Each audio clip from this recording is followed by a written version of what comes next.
नमस्कार दोस्तों। आज हम जो डिस्कस करेंगे वो इतिहास की जो एनसीईआरटी की कक्षा 6 की बुक है उसका जो पहला चैप्टर है क्या, कब, कहां और कैसे। तो बेसिकली जो इतिहास होता है तो सबसे पहले तो हम ये जानेंगे कि इतिहास होता क्या है, जिसको हम हिस्ट्री कहते हैं इंग्लिश में। इतिहास तो इतिहास का जो शाब्दिक अर्थ है मतलब जो हो चुका है।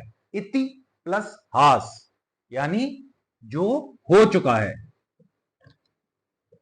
जो हो चुका है या जो घटित हो चुका है, यानी जो घटित हो चुका है उसको बोलते हैं इतिहास। यानी कि अतीत में जो कुछ भी घटित हुआ, यानी आज से पहले जो कुछ भी घटित हुआ उसको हमने बोला क्या, इतिहास। और अतीत का जो अध्ययन करता है उसको क्या बोलते हैं, इतिहासकार। तो ऐसे ही कुछ इतिहासकार रहे होंगे जिन्होंने हमारा इतिहास गढ़ा, रचा और पढ़ा। तो जो पहला चैप्टर है कब, कहां, कैसे और क्यों, तो बेसिकली इसकी शुरुआत होती है रसीदा के सवाल से। रसीदा तो रसीदा का जो सवाल होता है वो क्या रहता है कि रसीदा एक अखबार पढ़ रही होती है और उस अखबार में पढ़ती है कि 100 साल पहले, तो उसके मन में एक बात आती है, एक विचार आता है कि 100 साल पहले की घटना हम कैसे जान सकते हैं, हम कैसे उसके बारे में जानकारी प्राप्त कर सकते हैं। और चलो 100 साल तो ठीक है, और उसके पहले। तो फिर ये चैप्टर स्टार्ट होता है, यानी रसीदा का जब सवाल होता है और ये चैप्टर स्टार्ट होता है। अब चैप्टर स्टार्ट होता है तो उसमें सबसे पहले बताते हैं कि कैसे पता लगाएं, यानी कि जो अतीत में घटित हो चुका है। अब कल जो घटित हुआ है या परसों जो घटित हुआ है उसके बारे में हम कैसे पता कर सकते हैं। तो सीधी सी बात है, न्यूज़पेपर है, रेडियो है, टीवी है, इंटरनेट है। तो इस पर हम जानकारियां अतीत के बारे में खोज सकते हैं, उनके बारे में सूचना प्राप्त कर सकते हैं। लेकिन आज से जब 100 साल पहले कोई घटना घटी हुई होगी या 500 साल पहले या 1000 साल पहले, तो उसके बारे में जानकारी हम कैसे प्राप्त कर सकते हैं कि कैसे वहां लोग रहते थे, वो क्या खाते थे, क्या काम करते थे, और उनके बारे में वो सब जानकारी कि क्या बर्तन बनाते थे, कैसे उनके घर होते थे, बच्चों का लालन पालन कैसा होता था, संस्कृति कैसी थी, सभ्यता कैसी थी। तो उन सब के बारे में जो जानकारी हमें पता पड़ती है वो इतिहास, इतिहास में जो चीजें घटित हुई है ना, उनके जो पुरातत्व अवशेष होते हैं या फिर ऐतिहासिक जो धर्म ग्रंथ हैं या किताबें हैं, तो उनसे हमें इसकी जानकारी मिलती है। तो इस पूरे चैप्टर में यही डिटेल्ड स्टडी करने की हम कोशिश करेंगे। तो सबसे पहले हम क्या जानेंगे कि अतीत के बारे में हम जान क्या सकते हैं, यानी कि जो घटित हो चुका है उसके बारे में हम क्या क्या जान सकते हैं। तो क्या जान सकते हैं हम कि लोग कैसा खाना खाते थे, दूसरा लोग कैसे कपड़े पहनते थे, तीसरा लोग कैसे घरों में रहते थे, चौथा लोगों का जीवन कैसा था, लोगों का जीवन कैसा था। उसके बाद क्या खेल खेलते थे वो, क्या कहानियां सुनाते थे आपस में, क्या नाटक होते थे उस टाइम पे, और कैसे गीत वगैरह वो गाते थे। तो इन सब की जानकारी हम बेसिकली जान सकते हैं भिन्न भिन्न स्रोतों से। अब स्रोतों की बात हम बाद में करेंगे। तो सबसे पहला हम क्या क्या जान सकते हैं अतीत के बारे में कि वो खाना कैसा खाते थे, कपड़े कैसे पहनते थे, वो कैसे घरों में रहते थे, और घरों का निर्माण किस सामग्री से होता था, लोगों का जीवन कैसा होता था, वो क्या खेल खेलते थे, वो क्या कहानियां सुनाते थे आपस में, कौन कौन से नाटक रचते थे वो, और कौन कौन से गीत गाते थे। और इसके अलावा भी बहुत कुछ है जो हम इतिहास के बारे में जान सकते हैं। अब हम जो नेक्स्ट टॉपिक डिस्कस करेंगे कि लोग कहां रहते थे। अभी हम जो बात कर रहे हैं इस चैप्टर में वो भारतीय उपमहाद्वीप की बात कर रहे हैं। भारतीय उपमहाद्वीप,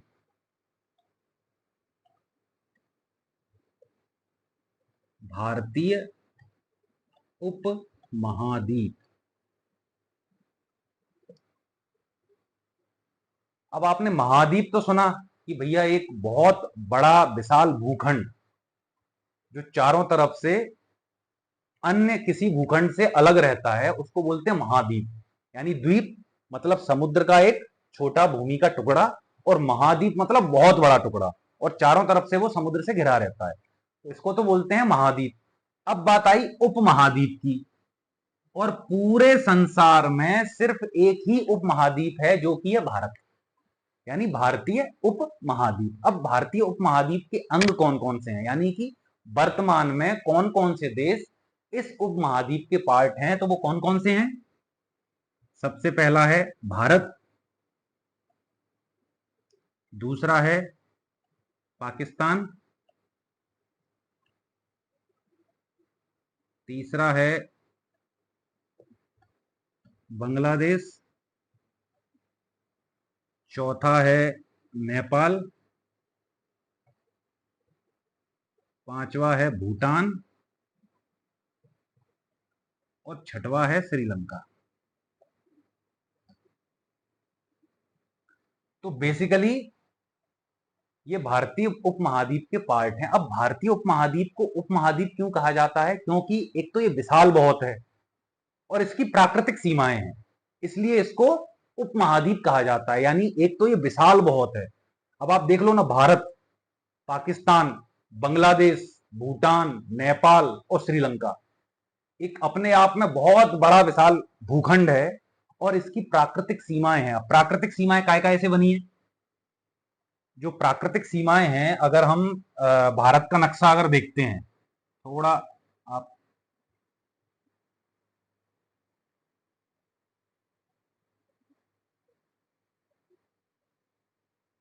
थोड़ा सा नक्शा बनाने में गड़बड़ है। अब ये मान के चलो, ये पाकिस्तान वाला हिस्सा है, ये नेपाल वाला हिस्सा है, ये भूटान वाला हिस्सा है, और ये यहाँ पे श्रीलंका, ठीक है, और ये बांग्लादेश। तो यहाँ पे क्या है, ये हमारा हो गया बंगाल की खाड़ी, बंगाल की खाड़ी, ये इधर अरब सागर हो गया,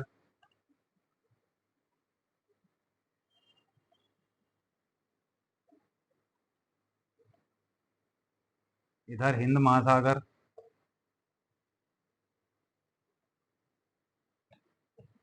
ठीक है, इधर ये अपना पूरा ये वाला हिस्सा जो है पूरा हिमालय, ये हिंदू कुश, हिंदू कुश यहाँ पे, ये फिर हो गया सुलेमान, और ये यहाँ पे किरथर।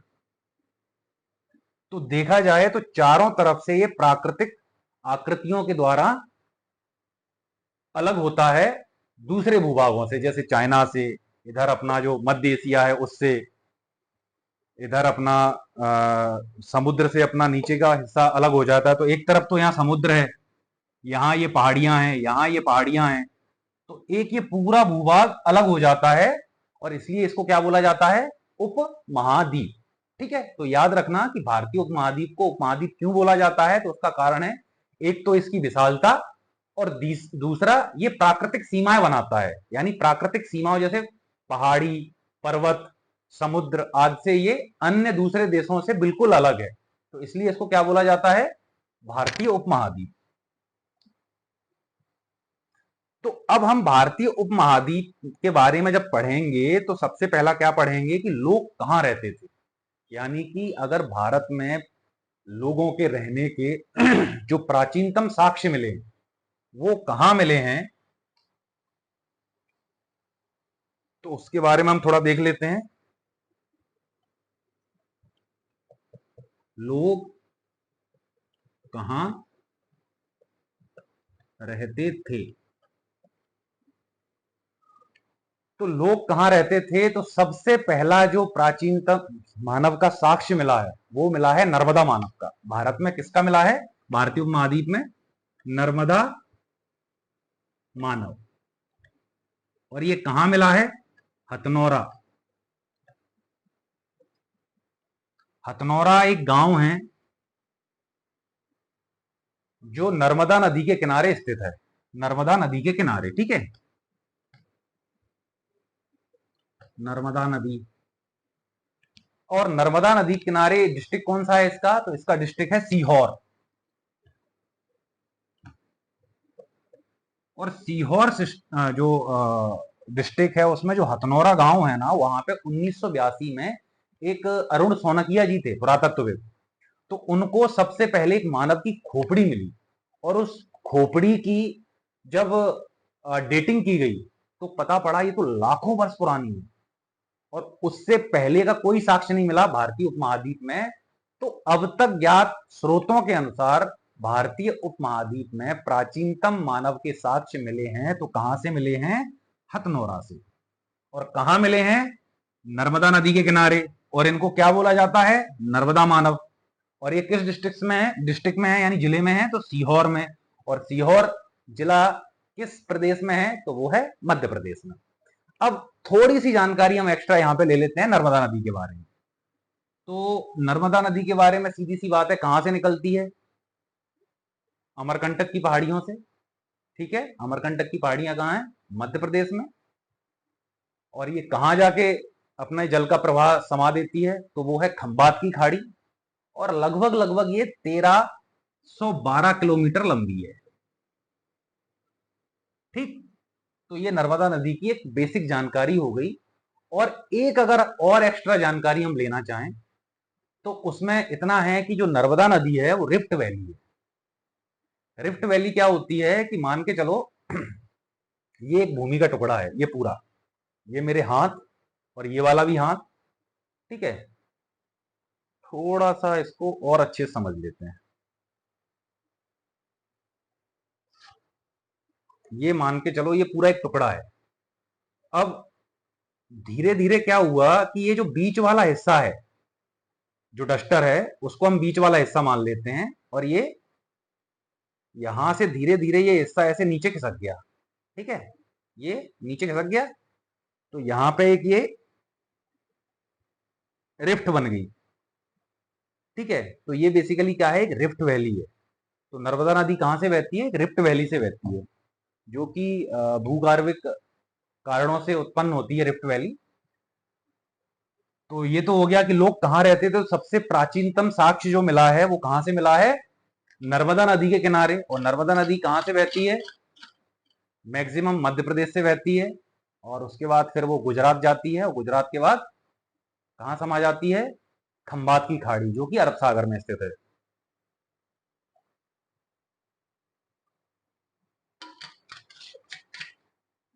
अब जो नर्मदा मानव था, नर्मदा मानव मतलब भारतीय उपमहाद्वीप में पाया जाने वाला पहला मानव। अब उसके पहले और भी रहे होंगे लेकिन उसके बारे में हमें जानकारी नहीं है। तो अब तक ज्ञात स्रोतों के अनुसार जो नर्मदा मानव है वो प्रथम मानव है भारतीय उपमहाद्वीप का। तो उसकी अगर विशेषताएं, नर्मदा मानव की अगर विशेषताएं क्या थी?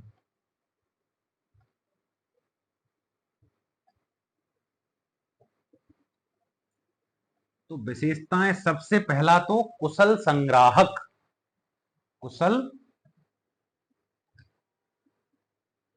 संग्राहक।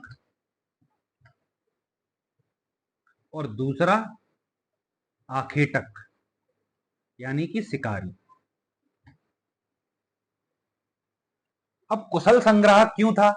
क्योंकि 1 लाख वर्ष पहले मनुष्य ने खेती आरंभ नहीं की थी, तो उसको पेट भरने के लिए कुछ ना कुछ तो चाहिए। तो उसके पास सिर्फ दो ही ऑप्शन होते थे कि या तो वो शिकार कर सकता था, या वो जो भी उसको जंगली रूप से जो चीजें उपलब्ध हैं उस टाइम पे, जैसे फल हैं, कंदमूल है, फूल वगैरह हैं, पत्तियां हैं, तो उनको वो इकट्ठा करके रख ले, और उसके बाद जब उसको जरूरत पड़े उनको कंज्यूम कर ले। तो कुशल संग्राहक था। अब संग्रह किस चीज का करता था? तो फलों का करता था, फूलों का करता था, जड़ वगैरह जो होती हैं जिनको कंद बोलते हैं उनका करता था। और साथ ही साथ वो कुशल शिकारी था। उस टाइम पे पत्थर के औजार थे तो उनसे वो शिकार करता था। अब शिकार वो किसी भी जंगली जानवर का कर सकता है, जैसे हिरन हो गया, गीदड़ हो गया, शेर हो गया, जो भी एक्स वाई जेड पक्षी हो गए, मछलियां हो गई, तो इन सब का वो शिकार करता था। तो ये तो हो गई नर्मदा मानव की विशेषताएं। अब हम चलते हैं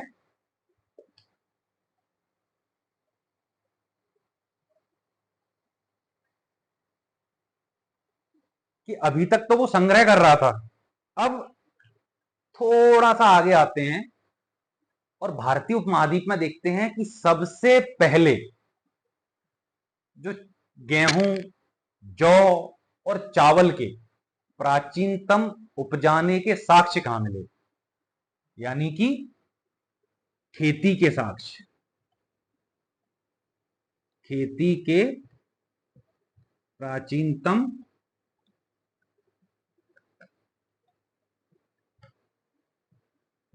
प्राचीनतम साक्ष्य।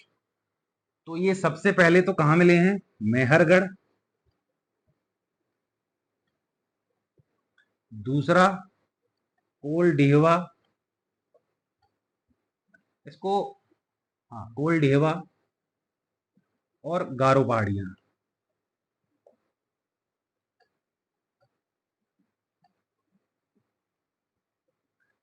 तो सबसे पहले हम मेहरगढ़ के बारे में पढ़ेंगे। तो मेहरगढ़ बेसिकली कहां स्थित है? पाकिस्तान में।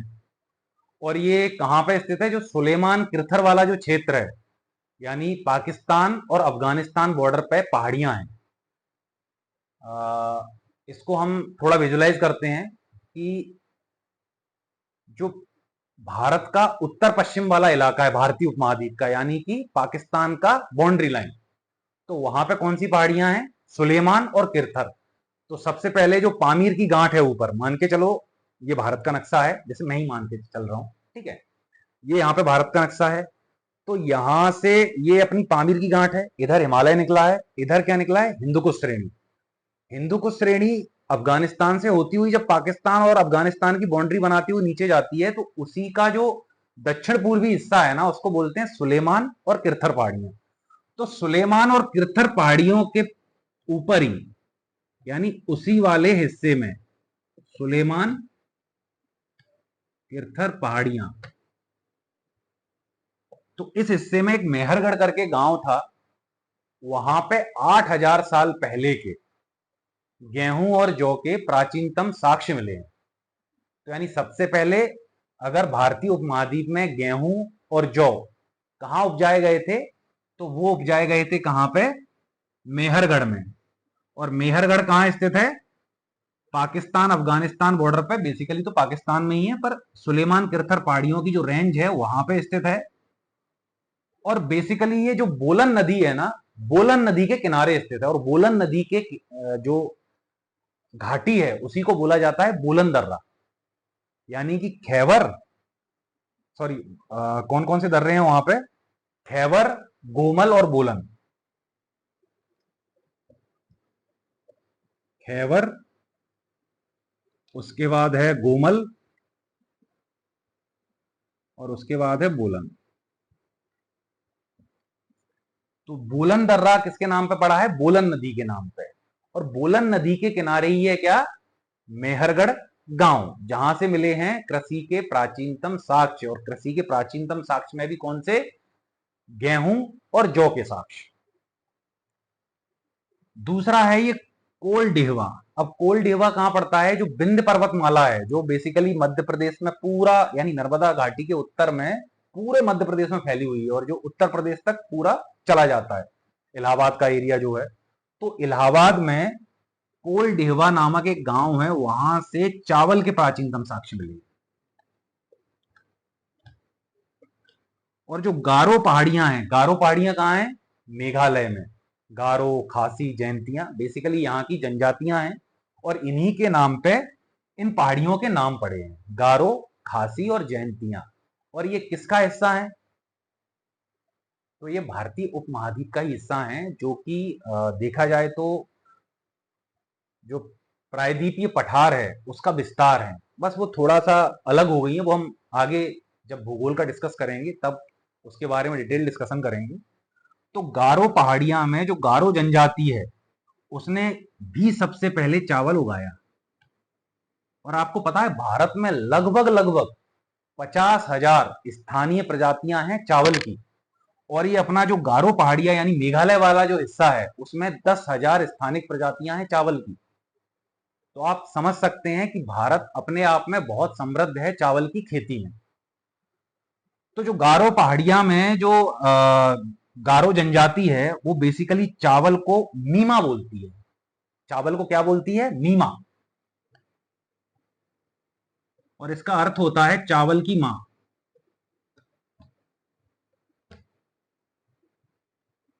चावल की मां। तो ये हो गया कि जो प्राचीनतम साक्ष्य मिले हैं खेती के वो कहां मिले हैं? मेहरगढ़, जो कि सुलेमान किरथर पहाड़ी में है, जो आज के पाकिस्तान में है। कोलडेवा, जो कि इलाहाबाद में है। इलाहाबाद, जिसको हम आजकल प्रयागराज बोलते हैं। और गारो पहाड़िया में भी चावल के प्राचीनतम साक्ष्य मिले हैं। और अगर हम विश्व लेवल पे बात करें तो विश्व में सबसे पहले जो चावल के प्राचीनतम साक्ष्य मिले हैं वो चीन में मिले हैं। और चीन में वो भी कौन सी नदी है? यांगत्सी नदी जो है उस नदी घाटी में प्राचीनतम साक्ष्य मिले हैं, जो कि लगभग 1300 साल पुराने हैं। नहीं 1300 नहीं, सॉरी 13,000 साल पुराने। और जो मेहरगढ़ से मिले हैं वो कितने साल पुराने हैं? जो और 8,000 साल पुराने हैं। ठीक है, तो ये हो गया हमारा खेती के प्राचीनतम साक्ष्य।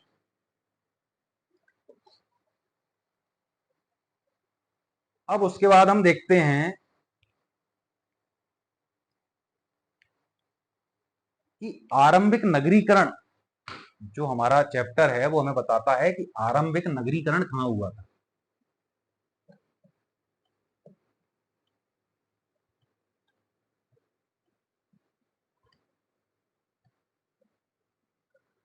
आरंभिक नगरीकरण, तो आरंभिक नगरीकरण सीधी सी बात है कि जहां सबसे पहले अन्न उपजाया गया होगा उसी हिस्से में कहीं ना कहीं आरंभिक नगरीकरण हुआ होगा। और ये हुआ था करीब 4700 साल पहले, 4700 वर्ष पहले। आज से 4700 वर्ष पहले। अगर हम ईसा मसीह यानी ईसा पूर्व देखेंगे तो वो हो जाएगा 2700 ईसा पूर्व। तो 4700 वर्ष पहले भारतीय उपमहाद्वीप में सबसे पहले नगर बसना चालू हुए। और ये कहां बसे? तो आप बहुत अच्छे से जानते हैं, सिंधु घाटी सभ्यता। और सिंधु घाटी सभ्यता में जो सिंधु नदी थी, सिंधु नदी, इसके किनारे आरंभिक नगर सबसे पहले बसे। अब सिंधु नदी की सहायक नदियों के बारे में जो अपने लेखक हैं किताब के, वो बोलते हैं कि भैया मानचित्र में देखो, इनको पहचानो। तो ये जो मुख्य सहायक नदियां हैं वो कौन कौन सी हैं? सबसे पहले सतलुज है, फिर ब्यास है, फिर रावी है, फिर चिनाव है, और फिर है झेलम। और जो अफगानिस्तान से आती है वो कौन सी है? काबुल नदी। ठीक है, तो ये सतलुज, ब्यास, रावी, चिनाव और झेलम, ये बेसिकली भारतीय उपमहाद्वीप यानी कि भारत से बह के जाती हैं। जैसे जो सतलुज है वो आपके हिमाचल प्रदेश से बहती हुई जाती है, ब्यास भी हिमाचल से बहती हुई जाती है, रावी भी बहती हुई जाती है पंजाब और हिमाचल से। जो चिनाव है वो अपना कश्मीर से बहती हुई जाती है, और झेलम भी कश्मीर से बहती हुई जाती है। लेकिन जो काबुल है वो आती है कहां से? अफगानिस्तान से। ठीक है, तो ये तो हो गई सिंधु नदी और उसकी सहायक नदियां। और प्रारंभिक जो नगरीकरण है वो भी हमें पता पड़ गया। कितने वर्ष पहले हुआ था? 4700 वर्ष पहले। और कहां हुआ था? इसको हम क्या बोल सकते हैं? हड़प्पा सभ्यता जिसको बोलते हैं, या सिंधु घाटी सभ्यता बोलते हैं, या मेहलुआ सभ्यता बोलते हैं। तो बेसिकली वो क्या था? हमारा आरंभिक नगरीकरण था। और इसको भारतीय उपमहाद्वीप का प्रथम नगरीकरण भी बोलते हैं। आरंभिक नगरीकरण या प्रथम नगरीकरण। और ये कहां हुआ था? सिंधु घाटी सभ्यता में।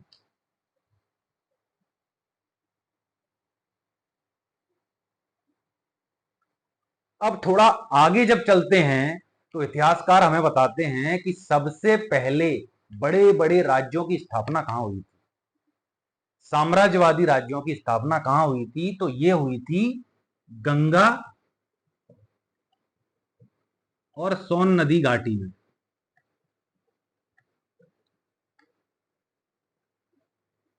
गंगा और सोन नदी, और गंगा और सोन नदी जहां मिलते हैं उस जगह का नाम क्या है, पटना। और उसी के आसपास था मगध, एक साम्राज्य था। यहाँ के जो राजा थे बड़े शक्तिशाली थे, जैसे कि अजातशत्रु था, बिंदुसार, नहीं, अजातशत्रु का पिता नहीं याद आ रहा, बिंदुसार था शायद। तो ये सब यहाँ पे बड़े बड़े शक्तिशाली राजा हुए, कालाशोक जैसे राजा हुए। तो इन्होंने मगध को एक बहुत बड़ा साम्राज्य बना दिया।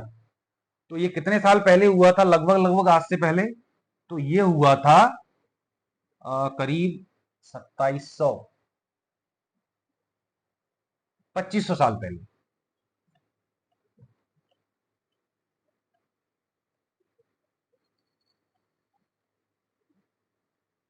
ठीक है, तो ये तो हो गया अपना।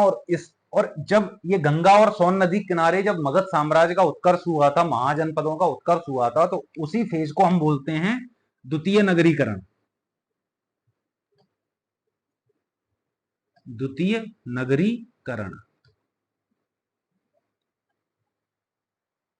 ठीक है, अब उसके बाद हम चलते हैं, और हम क्या जान सकते हैं इतिहास से, तो हम जान सकते हैं कि लोग यात्राएं करते थे कि नहीं करते थे। अब सीधी सी बात है, यात्राएं तो होती थी। नहीं तो वो मानव जिसकी उत्पत्ति अफ्रीका से बताई गई है और वो आज पूरे ऑल ओवर वर्ल्ड हर जगह फैला हुआ है, तो सीधी सी बात है उसने यात्राएं की होंगी। अब यात्राएं क्यों की होंगी, यात्राएं करने का कारण, यात्रा का कारण, तो यात्रा का कारण सबसे पहला कारण होगा प्राकृतिक आपदा।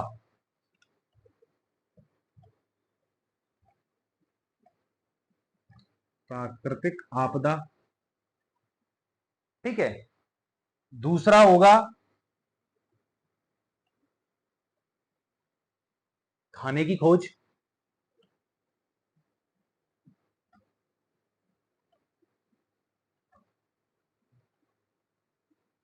तीसरा होगा काम की खोज।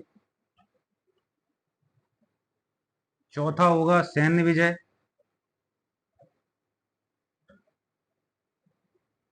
उसके बाद पांचवा व्यापार। छठवा धार्मिक शिक्षा। धार्मिक शिक्षा देने के लिए जो गुरु वगैरह एक जगह से दूसरी जगह जाते थे, या धर्म का प्रचार करना।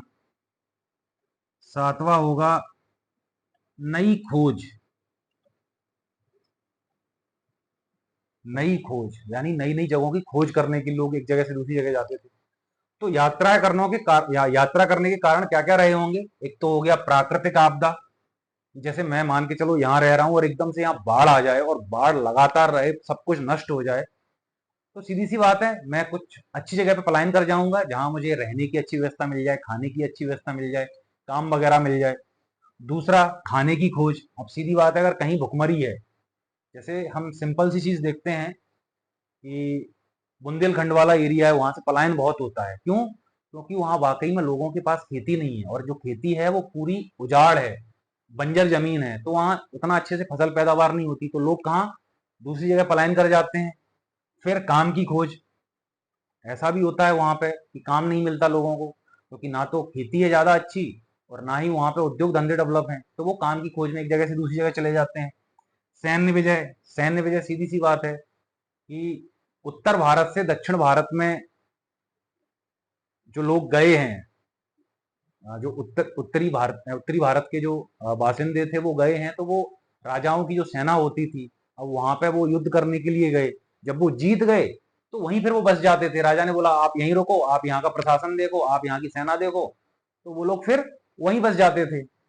उसके बाद फिर व्यापार, और व्यापार करने के लिए तो आप जानते हैं मारवाड़ी लोग ऑल ओवर द वर्ल्ड में बसे हुए हैं। यानी कि अगर सबसे ज्यादा व्यापार के लिए किसी ने पलायन किया है तो वो मारवाड़ी लोगों ने किया है। और मैं तो छत्तीसगढ़ के इंटीरियर में गया हूं, इवन गांव गांव में मुझे मारवाड़ी मिल जाते हैं और बहुत सक्सेसफुल हैं वो। उसके बाद है धार्मिक शिक्षा, तो सीधी बात है धर्म प्रचार प्रसार के लिए जैसे ईसाई मशीनरी आज भी कर रहे हैं। आप छत्तीसगढ़ हो गया, झारखंड हो गया, या जो आदिवासी इलाके हैं वहां पे ईसाई मशीनरी को आप देख सकते हैं। तो वहां से, इंग्लैंड से, अमेरिका से यहाँ आके रह रहे हैं और यहाँ पे धार्मिक शिक्षा दे रहे हैं। नई खोज करने की उत्सुकता, अब कोई कोई बहुत ज्यादा बौद्धिक होता है, उसको नई चीजें खोजना है, वैज्ञानिक बनना है या खोजी बनना है, तो वो नई जगह जाता था। जैसे आजकल के यूट्यूबर नई नई जगह जा रहे हैं। पहले लोगों को क्या पता रहता था? यानी कि एक आम नागरिक को, जो भारतीय आम नागरिक है, उसको पता रहता था कि भैया वैष्णो देवी हैं, महाकाल हैं। अब इवन हर जगह की डिटेल्ड यूट्यूबर डाल रहे हैं। वो जाते हैं नई नई जगह पे घूमने, वहां की वीडियोस बनाते हैं और उसके बाद उसको यूट्यूब पे पोस्ट करते हैं, जिससे लोगों को जानकारी मिलती है। तो ऐसे लोग कौन है? उत्सुक लोग हैं। अब उससे उन्हें पैसा भी मिलता है। सीधी सी बात है कि सोने की खोज के लिए बहुत से लोग यहां से वहां पलायन कर गए, जैसे कि इंडिया से बर्मा चले गए क्योंकि उस टाइम पे लगता था कि भैया यहाँ सोना बहुत है, या इंग्लैंड से अमेरिका चले गए। तो ये मुख्य कारण है यात्रा के। अब उसके बाद जो ये पाठ हमें बताता है कि उपमहाद्वीप की प्राकृतिक सीमाएं क्या क्या थी। तो सीधी सी बात है, प्राकृतिक सीमाएं क्या क्या थी? पर्वत, पहाड़ी, नदियां, ये उपमहाद्वीप की प्राकृतिक सीमाएं थी। थोड़ा सा रेस्ट कर लेते हैं, पानी पी लो, फिर अपन कंटिन्यूस करते हैं।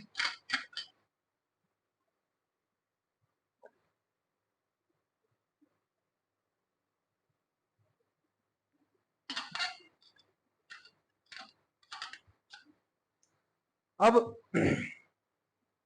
भारतीय उपमहाद्वीप के लोगों ने तो यात्राएं करी ही करी, साथ में यहां बाहर से भी लोग आए। अब बाहर से मतलब इस उपमहाद्वीप की सीमाओं के बाहर से, जैसे कि मध्य एशिया से, ईरान से, या फिर यूरोप से। तो हम अगर इसके बारे में जानकारी इस चैप्टर में तो बहुत कम दी गई है कि बाहर के जो लोग आए तो अपने साथ अपनी संस्कृति लेके आए, तो इससे क्या हुआ, भारतीय संस्कृति की जो परंपराएं हैं वो समृद्ध हुई। अब वो कौन कौन से लोग थे जो आए थे? तो सबसे पहले जो आए थे बाहरी लोग,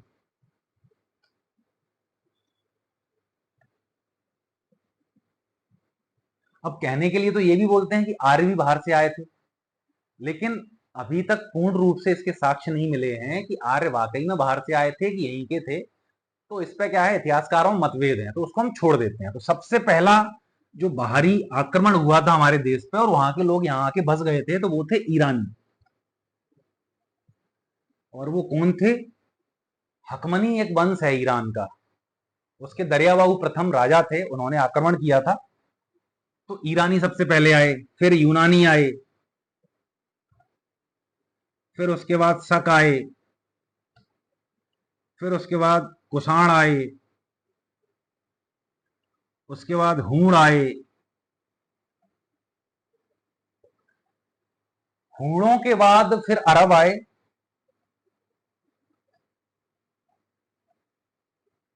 उसके बाद तुर्क आए, और उसके बाद आए अंग्रेज। दिख रहा है इसमें? हाँ, अंग्रेज, या ऐसा बोल लो यूरोपियन। तो ईरानी कब आए थे? लगभग 512 ईसा पूर्व में। और आपको पता है ईरानी लोगों से ही हमने सिक्का बनाने की कला सीखी थी। जो भारत में सबसे प्राचीनतम सिक्के मिले हैं, जिनको कि पंचमार्क या आहत सिक्के बोला जाता है, तो वो हमने वो कला किससे सीखी थी? ईरानी कला, ईरानी लोगों से। और जो लिपि है, तो ईरानी नाम उसका लिपि था, तो वो लिपि भी हमने कहां से ली? ईरानियों से ली। उसके बाद फिर यूनानी आए, जो सिकंदर महान, उनका आक्रमण हुआ 323 ईसा पूर्व समथिंग। उसके बाद शक आए, कुषाण आए, कुषाणों में सबसे महान राजा हुए कनिष्क।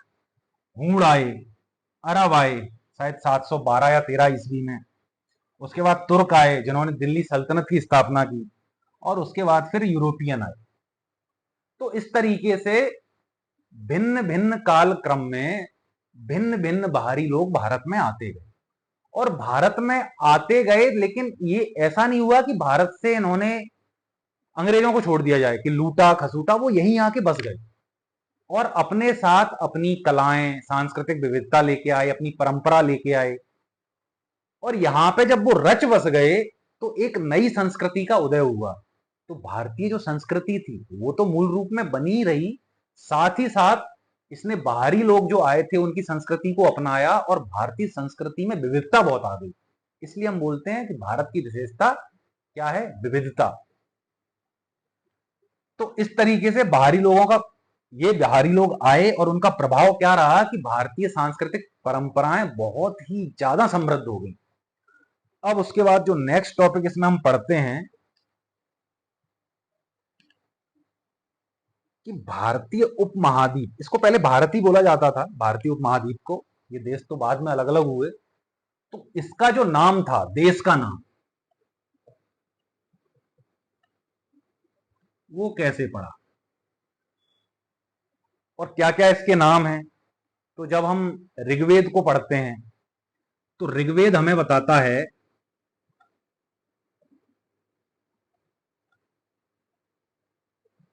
कि इसका नाम क्या है? भारत। भारत किस नाम पे पड़ा है? जो आर्य थे उनका एक कबीला था, मुख्य कबीला भरत, जिसको भरत जन बोलते थे, भरत जन, इसके नाम पे पड़ा नाम भारत।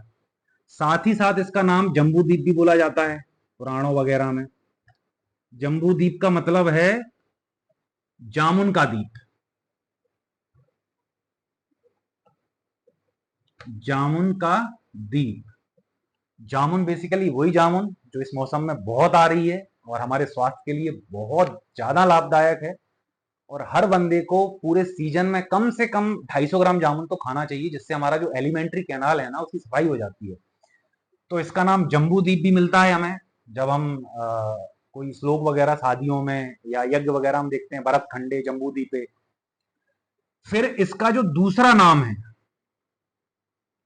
वो आता है ईरानियों से। वो नाम क्या है?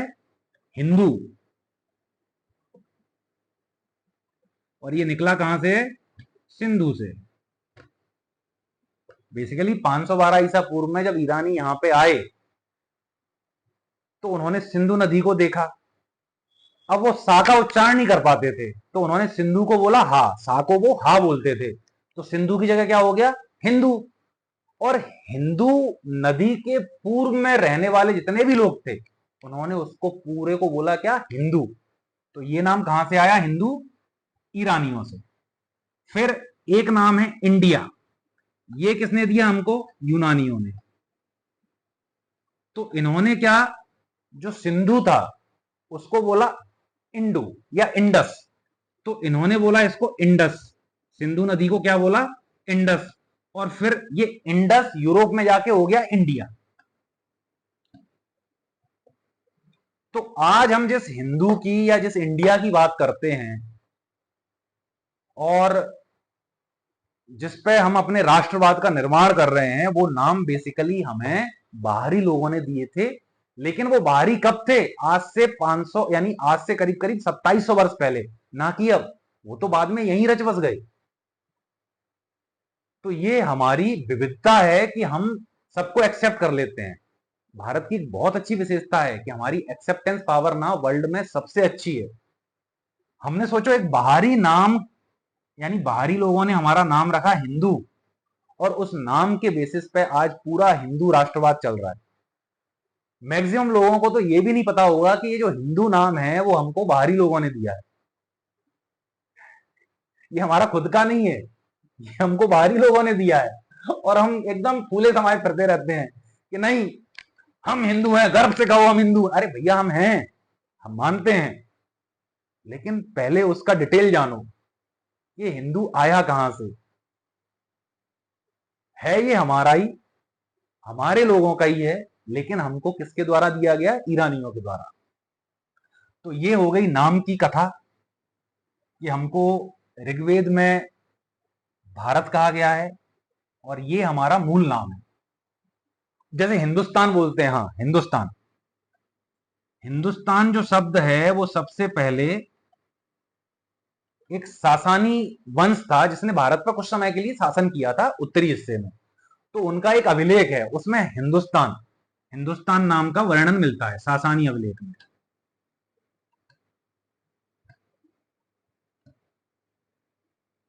ठीक है, तो ये हो गए अपने कि देश का नाम कैसे पड़ा, क्यों पड़ा। अब उसके बाद हम आते हैं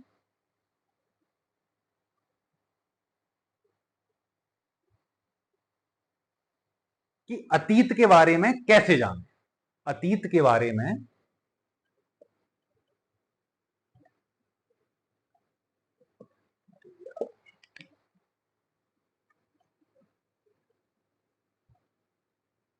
अतीत के बारे में जानकारी।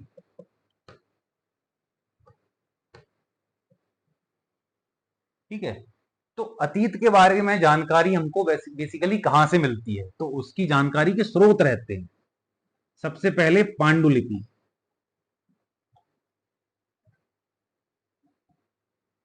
पांडु, पांडु मतलब हाथ, इसको इंग्लिश में बोलते हैं मैन्युस्क्रिप्ट। पांडु मतलब हाथ और लिपि मतलब जो अक्षर और संकेतों के माध्यम से लिखी जाती है उसको बोलते हैं लिपि। तो पांडुलिपि क्या हो गई, हाथ से तैयार की गई डॉक्यूमेंट, हाथ से तैयार किए गए अभिलेख, उनको बोलते हैं क्या, पांडुलिपि। और ये किस पे बनती थी, तो एक हिमालय में भुर्ज पेड़ होता है, उसकी छाल, भुर्ज का पेड़, भुर्ज का पेड़। ठीक है, और दूसरा तो उसको बोलते हैं भोजपत्र। भुर्ज का जो पेड़ होते हैं ना, उसकी छाल निकाल के भोजपत्र तैयार किया जाता था।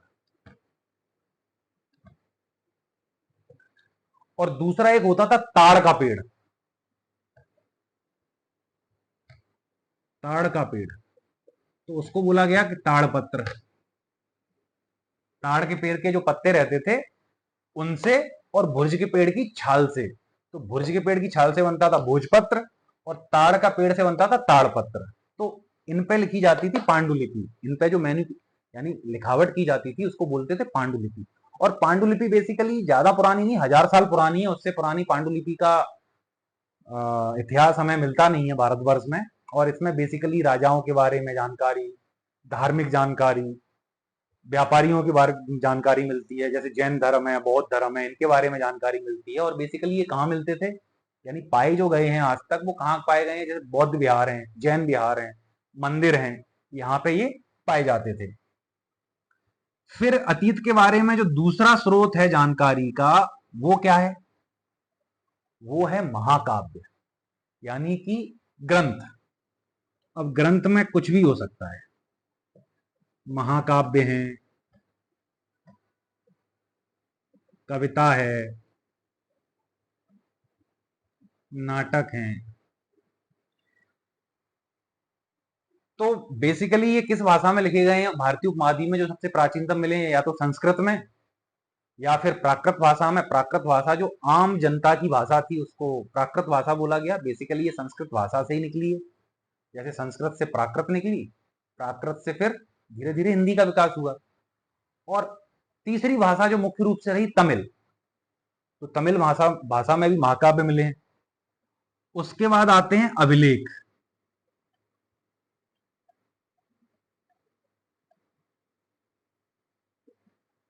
तो अभिलेखों से भी हमें जानकारी मिलती है, जैसे कि अशोक के अभिलेख। अशोक के अभिलेख 4 भाषाओं में लिखे गए थे। अभी नाम नहीं बताऊंगा, जब हम अशोक के बारे में पढ़ेंगे तब उन 4 भाषाओं का डिटेल डिस्कशन हम करेंगे। और अभिलेख बेसिकली क्या होते हैं कि जो कठोर सतह होती है उन पे उत्कीर्ण किए जाते थे, यानी लिखे जाते थे, या तो कील की मदद से या औजारों की मदद से। तो ये परमानेंट हो जाते थे। तो इससे क्या रहा कि वर्षों वर्षों बाद भी, यानी 1000, 2000, 3000 साल बाद भी आज भी ये वैसी की वैसी हालत में है। तो इनसे हमें राजाओं के बारे में जानकारी मिलती है, उस टाइम का जो अतीत में चीजें उपयोग होती थी उनके बारे में जानकारी मिलती है। और चौथी चीज है पुरातत्व।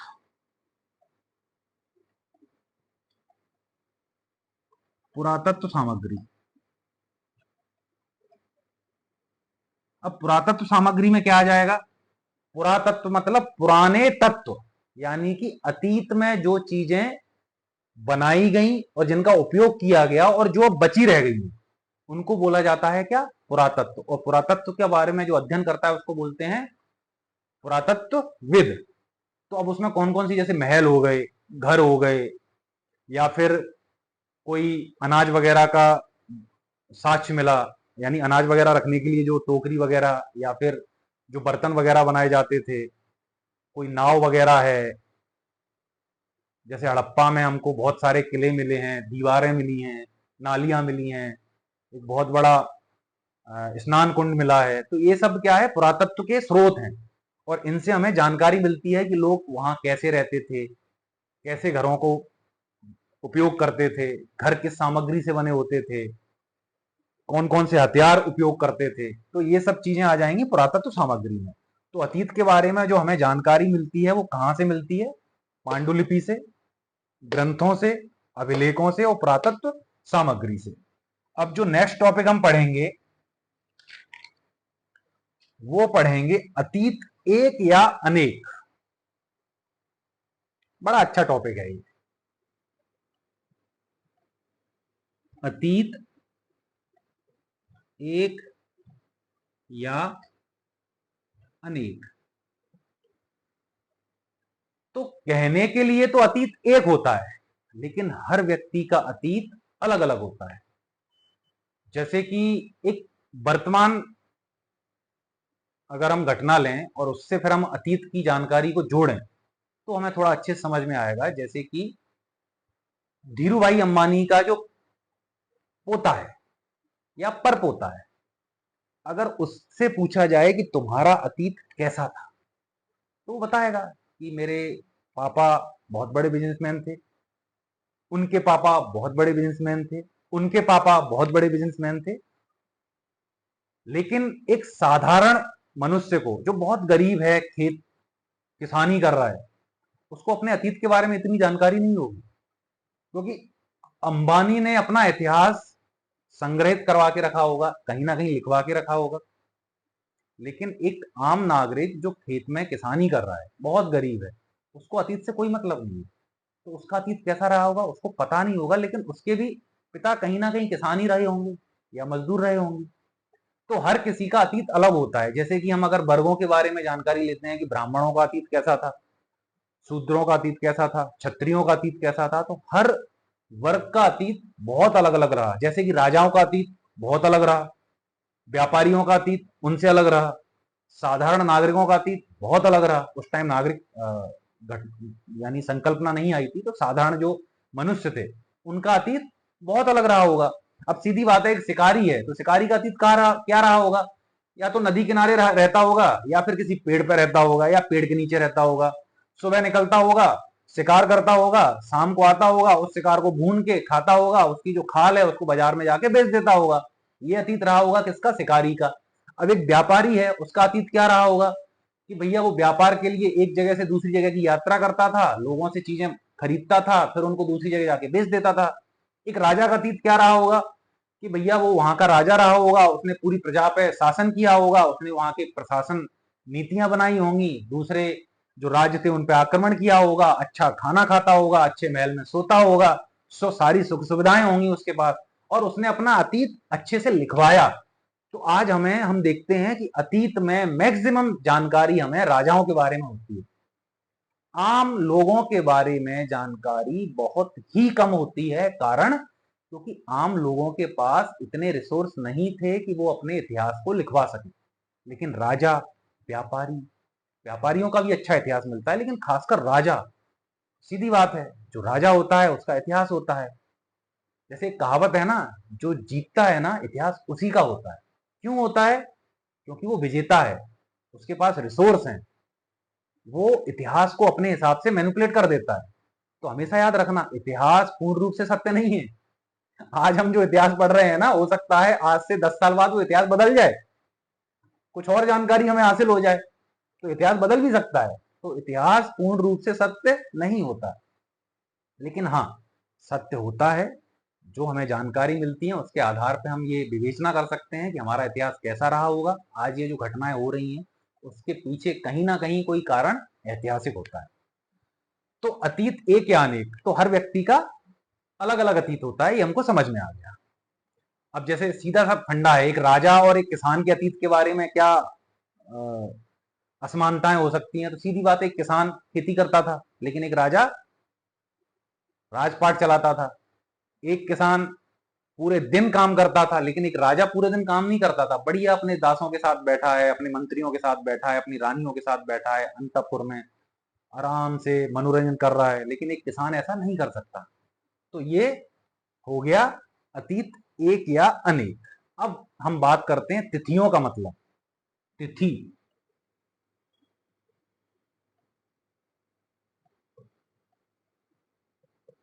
तिथियों का मतलब या अर्थ।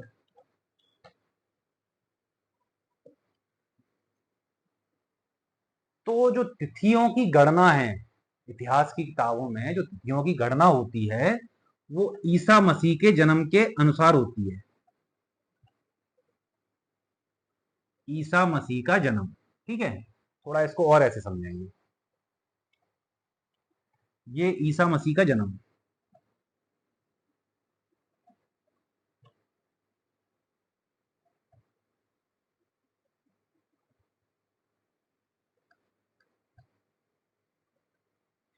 ईसा मसीह का जन्म वर्ष, इस आधार पर तिथियों की गणना होती है। अब जैसे मैं बोलूं कि 2000 ईसा पूर्व, तो 2000 ईसा पूर्व का मतलब है ईसा मसीह के जन्म के 2000 साल पहले। तो हम चले जाएंगे पीछे, 2000 ईसा पूर्व, इसको और बोलते हैं क्या? बीसी, बिफोर क्राइस्ट, ठीक है, बिफोर क्राइस्ट। या दूसरा क्या बोलते हैं? Before common era.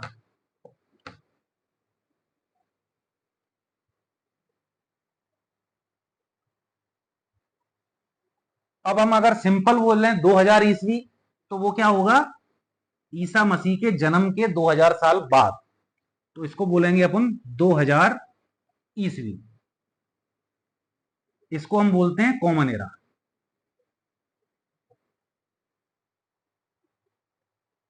ठीक, तो ये तो हो गया अपना तिथियों का मतलब।